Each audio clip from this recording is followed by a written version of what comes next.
Hello दोस्तों। सुनो कहानी चैनल में आप सभी का एक बार फिर से स्वागत है। दोस्तों, आज हम जो कहानी सुनेंगे उसका नाम है संस्कार और उसे लिखा है गिरीश अस्थाना जी ने। दोस्तों, ये एक पुरुष केंद्रित कहानी है। तो चलिए सुनते हैं आज की कहानी। आपने मेरे बारे में जिज्ञासा की है, आभारी हूँ। लीजिए थोड़ी सी पूरी आप भी खाइए, मुझे खुशी होगी। देखिए, हर आदमी अपने परिवेश से कंडीशन्ड होता है। संस्कार घर बाहर के वातावरण से जिसमें कि वह रहता है निर्मित होते हैं। हम सब अपने संस्कारों के गुलाम हैं। अपनी बात कहने का, अपने तरीके से सोचने का, किसी के संबंध में अपनी निश्चित धारणा बनाने का अधिकार हर किसी को है। यह बात दूसरी है कि यह दुनिया मुझे बहुत बदली हुई लगती है, उस दुनिया से बहुत भिन्न जिसका नक्शा मैंने अपने दिमाग में किताबें पढ़ पढ़ कर बनाया था। हो सकता है आपका अनुभव दूसरा रहा हो। उस हालत में आप मुझे क्षमा कर देंगे और इसके लिए भी आप मुझे क्षमा करेंगे कि बात मुझे शुरू से करनी पड़ रही है, यानी उस समय से जबकि मैं छोटा सा बच्चा था। हम 4 लंगोटिया यार थे, जगदीश, रामलगन, मुकुट बिहारी और मैं। मेरे माता पिता औसत निम्न मध्यम वर्गीय माँ बाप की तरह आदर्शवादी थे। हमारे घर में रविवार के रविवार छोटे से लोहे के हवन कुंड में हवन होता था। जलते हुए शुद्ध घी और हवन सामग्री की महक घर में भर जाती थी। ओम शब्द का देर तक उच्चारण करने के बाद हम लोग खूब जोर जोर से सांस लेते थे ताकि पवित्र वायु हमारे फेफड़ों में भर जाए। अब तो समय बहुत बदल गया है। हवन अब बहुत कम घरों में होता है। लगभग 19 वर्ष पहले जब हमने कॉलेज से विदा ली थी तो हमने दीक्षांत भाषण सुना था। एक बड़े प्राकंड पंडित और दार्शनिक हमारी यूनिवर्सिटी में कॉन्वोकेशन एड्रेस पढ़ने आए थे। भाषण इतना प्रभावोत्पादक और प्रेरणादायक था कि हम लोग फूलकर कुप्पा हो गए थे और हमें लगा था कि गैस भरे गुब्बारे की तरह हल्के होकर हम ऊपर हवा में उठ गए हैं। दीक्षांत समारोह अब भी होते हैं। बड़े बड़े दार्शनिक, राजनीतिक, कानूनदा और विद्वान भाषण देने के लिए बुलाए जाते हैं। अखबारों में रिपोर्टें भी छपती हैं। लेकिन मुझे ये शब्द बड़े खोखले लगते हैं, मानो एक घिसा हुआ रिकॉर्ड बज रहा हो। क्योंकि मुझ जैसे शुद्ध आर्ट्स ग्रेजुएट का भविष्य, अगर वह IAS, IPS, IRS आदि के लिए प्रवेश प्रतियोगिता में टॉप नहीं करता तो निश्चित ही अंधकार में है। फिर भी हर साल एक BA पास फौज हर विश्वविद्यालय से निकलती है। उस समय तो बात कुछ और ही थी। स्वतंत्र भारत का संभवतः वह पहला दीक्षांत भाषण था। विद्वान वक्ता ने कहा था कि हम लोग बड़े भाग्यशाली हैं। एक गुलाम देश के स्नातकों की तरह हमें दर दर भटकना नहीं पड़ेगा। हमारे लिए तरक्की की सारी राहें खुल गई हैं, वगैरह वगैरह। भाषण समाप्त होने पर हमें इतनी ज़ोर से तालियां पीटी थी कि हमारी हथेलियां देर तक कल्लाती रही थी। हम काले गाउन और हुड पहने खुश खुश पंडाल से निकले थे और सीधे एक फ़ोटोग्राफ़र के यहाँ पहुंचकर हमने ग्रुप फ़ोटो खिंचाया था। फिर पास ही के एक रेस्तरां में बैठकर चाय पी थी। फिर अगले चौराहे तक हम लोग साथ गए थे और वहाँ एक दूसरे को टाटा करके हमने अपने अपने घर की राह ली थी। घर पर माँ बाप, भाई बहन बड़ी बेसब्री से हमारी प्रतीक्षा कर रहे थे। फ़ोटो बहुत ही बढ़िया खींची थी। चेहरों पर खुशी झलक रही थी, आंखों में चमक थी क्योंकि उनमें सपने तैर रहे थे और हम लोगों के होंठ दृढ़ संकल्प से कुछ भिजे हुए से थे। फ़ोटो बैठक में टांग दी गई। पिताजी तो चाहते थे कि मेरी BA की डिग्री भी शीशे में फ्रेम करवाकर बैठक खाने में टांग दी जाए, लेकिन मेरे कड़ा विरोध करने पर कि यह गंवारू बात होगी, बड़ी मुश्किल से उन्होंने अपना इरादा बदला था। बहरहाल उन्होंने पास पड़ोस में नुक्ती के लड्डू तो बंटवाए ही और दूर दराज संबंधियों के यहाँ कागजी घोड़े दौड़ा दिए कि परमपिता परमात्मा की असीम कृपा और आप लोगों के आशीर्वाद से लखते जिगर नूर चश्म राहत जान अजीज मन बरखुरदार ओम प्रकाश ने 2वीं डिवीज़न में BA पास कर लिया है। तो उन पत्रों के उत्तर में बधाइयाँ आई। चंद नातेदारों ने आशीर्वाद देते हुए मुझे निजी पत्र लिखे। लिफाफे पर पता लिखा, चिरंजीव ओम प्रकाश, BA, और उन पत्रों को देखकर मेरा मन लोटन कबूतर हो गया। जोश में आकर मैं एक के बाद एक कई प्रतियोगिताओं में बैठा। 2-3 बार सफल उम्मीदवारों की लिस्ट में नाम भी आया, मगर अपना नंबर आते आते भर्ती समाप्त। नशा जल्दी ही उतरने लगा। घर वालों के मुंह लटक गए। युद्ध समाप्त होते ही आज़ादी मिली थी। फौज में छटनी हो रही थी, बेकारी बढ़ रही थी। फिर वही हुआ जो होना था। क्लर्की के लिए दौड़ धूप शुरू की। एम्प्लॉयमेंट एक्सचेंज में भी नाम लिखाया। एक दफ्तर में कुछ जगह निकली। छपे हुए फार्म पर अर्जियां मांगी गई। बड़े बाबू ने बताया कि छपे हुए फार्म समाप्त हो गए हैं। बरामदे में नोटिस बोर्ड पर उस फार्म का नमूना टंगा है, वहाँ से कॉपी करके टाइप करा के दरखास्त दी जा सकती है। उधर आवेदन पत्र के दाखिले की आखिरी तारीख सिर पर और फार्म शैतान की आंत की तरह लंबा। साथ में कहीं पूछल्ले नत्थी करने भी जरूरी। फार्म पढ़कर ही झुरझुरी आ गई, मगर आवेदन पत्र तो देना ही था। खड़े खड़े नकल करना शुरू किया। थोड़ी ही देर में आंखों के सामने काले सफ़ेद धब्बे नाचने लगे। रीढ़ की हड्डी से पसीना चूं चूं कर पतलून के पिछले भाग में समाने लगा। अभी थोड़ी ही नकल हो पाई थी कि एक नवयुवक ने आकर टोका, क्यों खामखा आंखें फोड़ रहे हो जी? तुम्हारे लिए मैं कोशिश किए देता हूँ। साहब के पास शायद कुछ फार्म शेष हों, तो चलो साहब से मांग लाएं। साहब से तो बड़े बाबू ही मांग सकते हैं, उस लड़के ने कहा था। बाद में मुझे पता चला कि वह लड़का बड़े बाबू का एजेंट था। बड़े बाबू उसके द्वारा 1 रुपया प्रति फार्म प्रार्थियों से वसूल करते थे। संयोग की बात थी कि उस समय मेरी जेब में 1 रुपया मौजूद था। उसके बदले में मुझे एक फार्म मिल गया था। आज़ादी मिलने के बाद वह पहला झटका था जो मुझे लगा था, और दूसरा झटका तब लगा था जब सिविल सर्जन ने तो स्टेथोस्कोप लगाकर ठोक बजाकर मुझे डॉक्टरी में पास कर दिया। लेकिन उसके कंपाउंडर ने टांग अड़ा दी। पास बुलाकर धीरे से बोला, और सब तो ठीक है, मगर तुम्हारे यूरिन में एल्बुमिन है। सुनकर मैं घबरा गया। यह एल्बुमिन क्या भला होती है? तब मैं उस शब्द के अर्थ भी नहीं जानता था। कंपाउंडर हमदर्दी जताता हुआ बोला था, घबराओ मत, 2 घंटे बाद हम तुम्हें दोबारा से चेकअप कराएंगे, फिर एक बार टेस्ट कर लेंगे। उसने स्वीपर को बुलाकर हिदायत कर दी। और जब मैं उतरा हुआ चेहरा लिए कमरे से बाहर निकला तो वह भंगी बीड़ी मांगने के बहाने मेरे पास आया और दबी जवान में बोला, बाबूजी, तुमने क्या उस खबीस की मुट्ठी गर्म नहीं की? मैंने प्रश्नसूचक दृष्टि से उसे ताका तो कहने लगा, अरे बाबू, 10 रुपया फी आदमी तो उसका बंधा हुआ है। कैसे कैसे भोले मानुस आ जाते हैं रे। अगर सचमुच कोई नुक्स निकल आए तो यह कसाई 20-30 तक आसानी से झटक लेता है। 10 रुपये का जूता इसके मुंह पर मारो, नहीं तो फेल कर देगा। सिविल सर्जन तुम्हें अपने सामने यूरिन करवा कर थोड़ी ही देखेगा। मेरे चेहरे का रंग उड़ गया। 10 रुपये मेरे पास नहीं थे। जहाँ तक मुझे मालूम था घर पर भी नहीं थे। मैं डॉक्टरी में फेल कर दिया गया, लेकिन बजाय दुख के मारे खुशी हुई।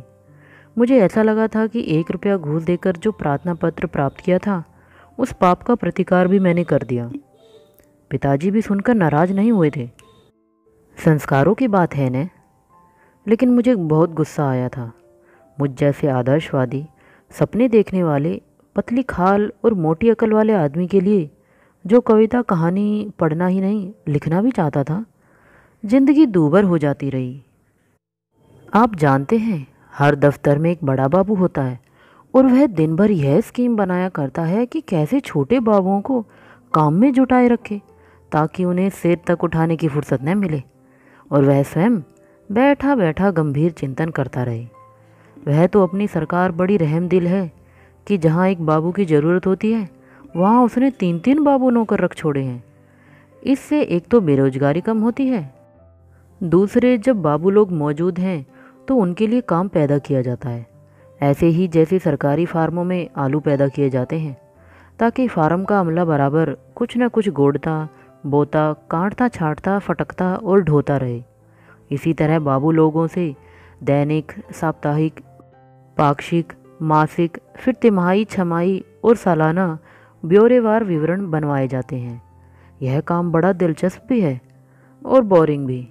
यह अच्छा ही है कि शैतान की आंत की तरह ये ब्यौरे बढ़ते ही जाते हैं, वरना सब बाबू लोगों को पक्की छुट्टी मिल जाए। लेकिन छुट्टी नहीं मिलती, फिर भी चैन कहाँ मिलता है, क्योंकि हर बाबू के घर में एक बीवी होती है। बीवी की गोद में एक बच्चा होता है और एक उसके पेट में। बड़ी बूढ़ियाँ जब आसीसती हैं कि कोख हरी रहे गोद भरी रहे, तो कोख और गोद दोनों ही बराबर भरी रहनी चाहिए। लेकिन बेचारे बाबू के दिल पर क्या बीतती है, यह कोई नहीं सोचता। शादी होने के पश्चात 1.5-2 वर्ष तक अगर गोद हरी नहीं होती तो मोहल्ले वाले उस घर पर लाल झंडी टांग देते हैं। खतरा है, इस घर में एक चुड़ैल रहती है, सुहाग ने अपने बच्चों को इस घर में न घुसने दे, उस पर जादू टोना हो सकता है, कोई और आफत भी आ सकती है। तो जहाँ संस्कार ऐसे हैं वहाँ परिवार नियोजन की योजनाएं कहाँ तक सफल होंगी। मेरे घर पर भी शादी के बाद 3 साल तक लाल झंडी लटकी रही। बात बस इतनी सी थी कि बढ़ती हुई महंगाई के इस ज़माने में हम मियाँ बीवी कुछ दिन आराम चैन से रह लेना चाहते थे, थोड़ी सैर तफरीही कर लेना चाहते थे। लेकिन हमारी खुशी बाहर वालों से तो क्या, घर वालों से भी नहीं देखी गई। अम्मा और पड़ोस की सब चाचियाँ, ताइयाँ और मौसियाँ पंजे झाड़ के पीछे पड़ गई थी। बहू की डॉक्टरी क्यों नहीं कराता, किसी लेडी डॉक्टर को क्यों नहीं दिखाता। अम्मा कहती, ऐसी कोख जली औरत का घर में होना न होना बराबर है। 3 साल से मुन्ने का मुंह देखने को तरस रही हूँ। पत्नी पहले तो मुंह में कपड़ा ठूंस ठूंस कर रोती रही, फिर वह भी मुझे ही दोष देने लगी। और जब किसी आदमी की औरत उसे दोष देने लगती है तो बात बर्दाश्त से बाहर हो जाती है। अतः हमने घर वालों को और मोहल्ले वालों को खुश करने का फैसला कर लिया। अगले 3 वर्षों में हमारे 4 संतानें हुई। पहली बार 2 जुड़वां लड़कियां, फिर दूसरी और तीसरी बार एक एक लड़का। ढोलक मंजीरे बजे, सोहरा गाए गए। लड़कियों के जन्म पर पताशे और लड़कों के जन्म पर बताश फेनियाँ और लड्डू बांटे गए। आंगन में हिजड़े नाचे। अम्मा और घर की व मोहल्ले की भाभियाँ, चाचियाँ, ताइयाँ सब खुश, बीवी भी खुश। अगर कोई खुश नहीं था तो वह अकेला मैं ही था। मेरे माथे पर चिंता की लकीरें खिंचती गई। लगा कि मैं ऐसे में बूढ़ा हो चला हूँ, क्योंकि सालाना तरक्की में केवल 5 रुपये मिलते थे। कुछ महंगाई भत्ता जरूर बढ़ जाता था, लेकिन खर्च तो दिन दूना रात चौगुनी बढ़ रहा था। रुपया ठिकरी हो गया था। आप मुझे क्षमा करेंगे, शायद मैंने आपको नहीं बताया कि मैंने अपने संस्कारों को कुचलकर दूसरी बार डॉक्टरी में पास होने के लिए घूस दी थी। यह मेरी खुशकिस्मती थी कि उस विभाग के बड़े बाबू अपने मोहल्ले में ही रहते थे। मैं उन्हें ताऊजी कहता था, तो मैं सुबह शाम ताऊजी के घर हाजिरी बजाने लगा। उनके सबसे छोटे चिरंजीव को गोद खिलाने लगा। एक बार जबकि मैं उसे गली में गोदी लिए टहला रहा था तो उस सुअर ने मेरी नई नकोर पतलून कमीज खराब कर दी। गुस्से में भरकर मैंने उसको चिकपोटी तो काटी तो वह बिलबिलाकर रो पड़ा। घर के सब लोग दौड़ आए। बड़े बाबू की पत्नी को संदेह था कि मैंने उसे मारा है। उस दिन मुझे मिलने वाली नौकरी सचमुच खतरे में पड़ गई थी, लेकिन मैंने किसी तरह मामला संभाल लिया था। उससे बड़े बच्चे को मैं बज्जी घुमाने ले जाता था और उसे गुब्बारे और बालूशाही दिलाकर लाता था। इसके अलावा मौसमी फल भी यह कहकर दे आता था कि ये चीज़ें हमारे गांव से आई हैं। हालांकि वहाँ से कुछ आने का सवाल ही पैदा नहीं होता था। इस प्रकार बड़े जतन से 110 रुपये महीने की नौकरी मुझे मिली थी।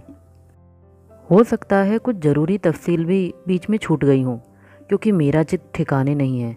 इसलिए आपसे निवेदन है कि जहाँ बात समझ में न आए आप मुझे बीच में टोक दें। देखिए, राम लगन की बात छूट गई। दीक्षांत समारोह के उपरांत खिंचाई वह ग्रुप फ़ोटो अब भी हमारी बैठक में टंगी है। अब वह पीली पड़ चुकी है। उस फोटो में हम 3 मित्र हैं, जगदीश, मुकुट बिहारी और मैं। राम लगन गायब है। उसके पिताजी ने 4थी कक्षा से ही उसे उठाकर एक पंसारी की दुकान पर पुड़िया बांधने पर नौकर करा दिया था। हमारी चांडाल चौकड़ी टूट गई थी।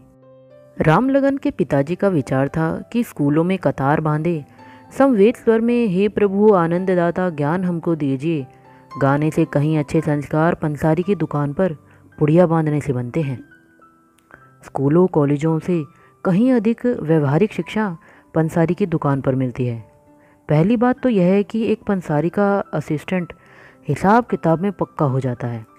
सिवाय ड्योड़े ढोंचे पोंचे और होंठे के पहाड़े उसे जवानी याद हो रहते हैं। बाबू लोगों को कॉपी पेन से लेकर जिस हिसाब के जोड़ने में 15 मिनट लग सकते हैं, वह तुरंत उसका मुंह जबानी टोटल करके बता सकता है और उसमें एक पाई का भी फ़र्क नहीं निकल सकता। दूसरे वह पैसे के महत्व को, बल्कि कहना चाहिए कोड़ी कोड़ी के महत्व को समझ जाता है। सौंफ, धनिया, हींग, दालचीनी, पसीने और केवड़े की मिली जुली खुशबू से बसे हल्दियाए हुए एक जोड़ा धोती कुर्ते में वह 1 महीना आसानी से गुजार सकता है। 12 घंटे कड़ा परिश्रम करने का आदी हो जाता है, डंडी मारना सीख लेता है और सबसे बड़ी बात, स्कूल कॉलेज में पढ़ने वाले लड़कों की फिजूल बातों और हरकतों से वह बच जाता है। मसलन वह दीवा स्वप्न नहीं देखता, अच्छे खाने कपड़े का शौक़ उसे नहीं होता, कविता कहानी पढ़ने में वह समय बर्बाद नहीं करता, राजनीति के कीटाणु उसकी खोपड़ी में नहीं घुसते, सह शिक्षा के खतरनाक परिणाम से वह बच जाता है। यानी किसी षोडशी चक्कर में फंसकर उसे कविता नहीं सूझती। जिंदगी में वह केवल महत्वपूर्ण चीज़ को पकड़ता है। महत्वपूर्ण चीज़ माने पैसा। वह धंधा करने का गुर सीख लेता है। यही बड़ी बात है। उस समय हम लोग रामलगन के पिताजी की करतूत पर बहुत हंसे थे, लेकिन रामलगन अब एक सफल व्यापारी है। बेचारे मुकुट बिहारी के साथ ट्रेजेडी हो गई। तैराकी प्रतियोगिता में भाग लेने के लिए वह जमुना में तैरने का अभ्यास किया करता था। एक दिन तैरते तैरते वह बीच धार में गायब ही हो गया। लोगों का विचार है कि उसे कोई मगर वगर खींच ले गया। बढ़ी हुई बरसाती नदी थी। और जगदीश, अब वह एक प्रसिद्ध डॉक्टर है। उसके माँ बाप साधन संपन्न थे। दिल्ली में स्वतंत्र प्रैक्टिस करके अब वह पैसा मिंट कर रहा है। खूब बोतलों में पानी भर भर के मरीजों को देता है। अब वह बहुत चतुर हो गया है। उसकी खाल खूब चिकनी और मोटी हो गई है। डॉक्टरी पढ़ रहा था तो कहता था कि गरीबों का मुफ्त इलाज क्या करेगा। अपने देश की जनता बीमारी से जो इतनी पीड़ित है, ये सब उससे नहीं देखा जाता। कहता था कि गांव-गांव जाकर वह लोगों का इलाज क्या करेगा। वे बेचारे क्विक्स के चक्कर में फंसे रहते हैं। अंधेर गर्दी इतनी बढ़ गई है कि वेट्स, आम फहम भाषा में जिन्हें घोड़ा डॉक्टर कहते हैं, गाय भैंसों का इलाज करते करते गांव वालों का इलाज करने लगे हैं। जो इंजेक्शन उन्हें जानवरों के लिए दिए जाते हैं, वही इंजेक्शन मात्रा घटाकर आदमियों को ही लगाने लगे हैं। और उनके असली मरीज बकरियां, गायें, भैंसे, घोड़े, गधे आदि खांसी बुखार से पीड़ित बाहर धूप में खड़े खड़े हाँफते रहते हैं। इन पशुओं में अगर अकल होती और वे बोल सकते, तो वे भी अपना डेप्यूटेशन लेकर संसद भवन के सामने नारे लगाते हुए पहुंचते। लेकिन ये बातें जगदीश तब किया करता था जब उसकी प्रैक्टिस चलती नहीं थी। प्रैक्टिस चल निकली तो उसका आदर्शवाद काफूर हो गया। वे संस्कार जो स्कूल में संवेद स्वर में हम सदाचारी बने, वीर व्रतधारी बने इत्यादि गाते गाते बने थे, उसके दिमाग से ऐसे मिट गए जैसे कि पानी पड़ने से स्लेट पर लिखे अक्षर मिट जाते हैं। गांव जाने की बात तो दूर, अब तो 150 गज का फासला तय करने के लिए भी उसे कार चाहिए। अगर कोई रोपवे टाइप की चीज़ होती जिसमें टब में बैठकर स्विच दबाने पर वह अपने घर के अंदर dining room, drawing room, bedroom और बाथरूम तक आ जा सकता, तो निश्चित ही वह उसे अपनी कोठी में फिट करवा लेता। अब वह बहुत व्यस्त आदमी है। संयोगवश कहीं मिल जाता है तो हेलो ओम कहकर बड़ी अजीब सी आंखों से मुझे देखता है। पिछली बार मिला तो कहने लगा, तुम्हें क्या होता जा रहा है? तुम्हें ठीक नरिशमेंट नहीं मिल रहा है। तुम्हारा चेहरा तिकोना हो गया है, बस आंखें ही आंखें चमकती हैं। तुम्हें सूखा रोग हो गया है लगता। चलो मैं तुम्हारा इलाज करूं। मैंने कहा था, भाई मेरा इलाज पीछे करना, पहले मेरी पत्नी का इलाज करो। मुझे तो बस चिंता खाए जा रही है। दोनों लड़कियां शादी लायक हो रही हैं, लड़कों की पढ़ाई अभी पूरी नहीं हुई। लेकिन तुम्हारी भाभी सचमुच बहुत बीमार है, उसे कोई अंदरूनी बीमारी हो गई है। मैं तो तुम्हारे पास ही जा रहा था। जगदीश ने 3 महीने तक इलाज करके मेरी पत्नी को बचा लिया। उस समय मेरी समझ में आया कि आजकल एक डॉक्टर दोस्त का होना कितना सौभाग्य की बात है।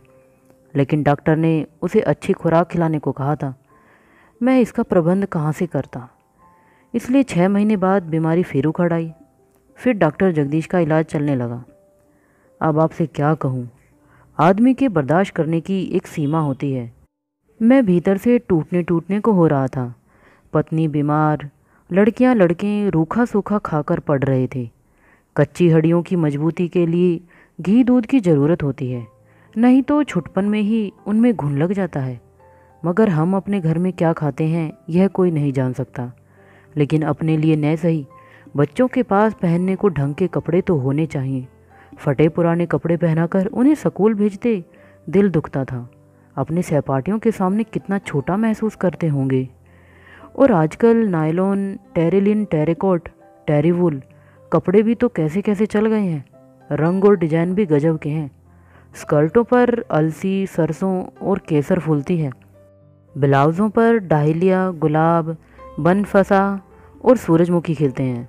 और साड़ियों पर गुलमोहर और अमलतास के अतिरिक्त अजंता, एलोरा, कोनम बकम और शांति निकेतन की मूर्तियाँ उतर आई हैं। यही हाल रहा तो चंद दिनों में खजुराहों की मर्दानी बुरशटें भी छपने लगेंगी। एक कपड़ा मिल ने नागफनी का डिजाइन निकाला था, लेकिन औरतों और मर्दों दोनों ही ने अपने शरीर पर कांटे उगाना गवारा नहीं किया, इसलिए वह डिज़ाइन फेल हो गया। वरना और सब डिज़ाइन तो धड़ल्ले से बिकते हैं। थोड़े ही दिनों में आप देखिएगा पॉप आर्ट भी कपड़ों पर उतर आएगा। पॉप आर्ट में लिपटी औरतें अगर खड़ी हों तो लगेगा हिल रही हैं, बैठी हों तो भ्रम होगा कि खड़ी हो रही हैं, और लेटी हों तो मालूम होगा हवा में तैर रही हैं। तो जनाब, जब रंगो बू का यह आलम है तो किसी का दिमाग क्या ठिकाने रह सकता है। मैंने सोचा, जबकि हर चीज़ की इतनी बहुतायत है तो मेरा घर ही मकबरे की तरह वीरान क्यों नज़र आए। मेरे बच्चे ही जरा जरा सी चीज़ के लिए क्यों तरसते रहें, मेरी बीवी क्यों असमय मर जाए। मैं इन पर और जुल्म नहीं ढाऊंगा। और मैंने वह काम शुरू कर दिया जो मुझे नहीं करना चाहिए था। मेरे ड्राइंग रूम में सोफ़ा सेट सज गए, दरवाज़ों पर खूबसूरत पर्दे लटकने लगे। मेरे बच्चों की हंसी लौट आई। बीवी के चेहरे पर एक मुद्दत के बाद फिर गुलाब खिले। मुझे आश्चर्य भी हुआ कि सूखी हुई डाल बरसों बाद फिर हरी कैसे हो सकती है। लेकिन यह नहीं मालूम था कि बड़े बाबू भीतर ही भीतर मेरी जड़ काटने पर तुल गए हैं। मुझे सोचना चाहिए था कि आखिर बड़े बाबू यह कैसे बर्दाश्त कर लेते कि मैं उनकी आमदन में सेंध लगा रहा हूँ। उन्होंने एंटी करप्शन से मिलकर मुझे रंगे हाथों पकड़वा दिया और खुद ईमानदारी का तमगा ले गए। मुझे नौकरी से अलग कर दिया गया, 6 महीने की सज़ा भी काटी। सरकारी नौकरी अब मुझे नहीं मिल सकती। दिल्ली में झक मारने के बाद अब मैं इस कलकत्ता महानगरी में नौकरी की तलाश में आया हूँ। सुना है खोजने पर यहाँ हर आयु के आदमी को नौकरी मिल जाती है। बहुत से छोटे मोटे कारखानेदार और दुकानदार तो रिटायर्ड आदमियों को ही नौकरी देना पसंद करते हैं, क्योंकि बूढ़े लोग भली भांति समझते हैं कि वे फालतू किस्म के आदमी हैं जिनके लिए न घर में जगह है न समाज में। ऐसे आदमी कम वेतन पर काम करने के लिए राजी हो जाते हैं। दूसरे जिंदगी भर खटते खटते उनका दिल और दिमाग फ्रिज में रखे कच्चे मीट की तरह ठंडा पड़ चुका होता है, इसलिए उनके द्वारा औद्योगिक शांति भंग होने का खतरा भी नहीं रहता। तो यही सब सुनकर मैं इस महानगरी में आया हूँ। आज मैंने कई दफ्तरों और फैक्ट्रियों के चक्कर लगाए हैं। आज तो काम नहीं बना, कल फिर सुबह सवेरे निकलूँगा। इस समय मैं बहुत थक गया हूँ, इसलिए ज़रा सुस्ताने के लिए इस फुटपाथ पर बैठ गया हूँ और पूरी खा रहा हूँ। इस चौराहे पर मैं ट्राम बदलने के लिए उतरा था। मुझे बड़ा बाज़ार की एक धर्मशाला में जाना है। जाने की ऐसी कोई जल्दी भी नहीं है। अभी मुश्किल से 5:30 बजा होगा। इस शहर में बहुत जल्दी अंधेरा घर आता है। इतनी भीड़ ज़िंदगी में मैंने पहले कभी नहीं देखी, न इतना कोलाहल सुना। बसें और ट्रोमें कैसी खचाखच भरी बेतहाशा भागी जा रही हैं।